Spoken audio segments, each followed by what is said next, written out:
I'm Pat Robertson. Welcome to this special program, Life Beyond the Grave. You're about to meet real people who have faced life's ultimate question, where will I spend eternity? They will share their firsthand experiences of life after death, hoping to help you find the answers you've been looking for. Some of them come with a message of joy and peace, others with a frightening, urgent warning.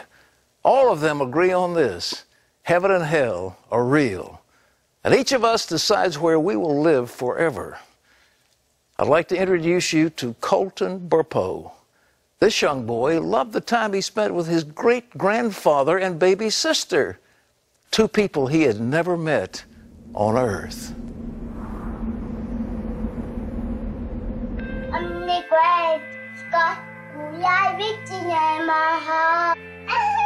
How old are you today? 3. And what is your name? And where do you live? In Nebraska. Who's your mommy? Sonia. Who's your daddy? Daddy. Popo. Who's your sister? Cassie. That was 8 years ago. Looking at Colton now, you would have never guessed that he almost died in 2003. His father, Todd, tells about Colton's near-death experience in the book, Heaven is for Real. And he started throwing up into the toilet, and at first we're like, okay, he's got the stomach flu, because the doctor said it was going around. Colton's condition only got worse as days passed. His doctor discovered his appendix had burst, and infection was spreading in his body. Time was running out. And we knew we were in bad shape when they said, well, you need to come out to the hallway. They separated us from everyone else, and then someone came to us and started talking to us that we got to have surgery on your kid. It was tough. Seeing your boy be lifeless when he was a very vibrant child. And it was at that moment that we were looking at each other. I remember my wife holding Colton in that hallway, just us. He's not even moving. We went to the surgery prep area, and I remember them hauling him away and him just yelling at me, "Daddy, don't let him take me. Daddy, don't let him take me." And I went back to the pre-op room where we had left some stuff, and I was finally alone, shut the door, and I just broke down and I was mad at God. I just frustrated, fed up. And I remember telling him, I said, "God, after all I've done for you, and now you're going to take my kid?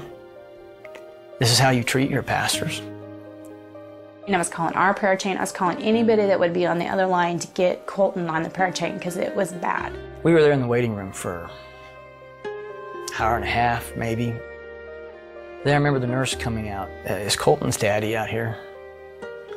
I'm like, "Yeah, well, Colton's in recovery and he's screaming for you." And I'm sitting there with him. And I remember my son in that room then looking up at me and goes, "Dad, do you know I almost died?" And my first thought was, maybe overheard the nurse say that, or maybe they thought he was under anesthesia, and he wasn't. But it wasn't till 4 months after we got out of the hospital that we finally listened to our son. And that's where I got to see heaven. No, Jesus and some angels came and flew me up to heaven. And I said, "So, Colton, what did Jesus look like?" I knew that the first person I saw was Jesus. He was wearing white robes with a purple sash, and he just came down nicely and gracefully. "Well, Dad, Jesus has markers. Dad, Jesus has markers." I didn't know what he meant, so I finally asked the right question. "Colton, where are Jesus' markers?" And he drops his toys down, he stands up, and he just points, "Dad, they were right here." He takes his fingers, points to the palms, then he bends over and touches the tops of his feet and looks up to me. "That's where Jesus' markers were, Dad." When I was in the throne room of God to start with, so I got to see what that looked like.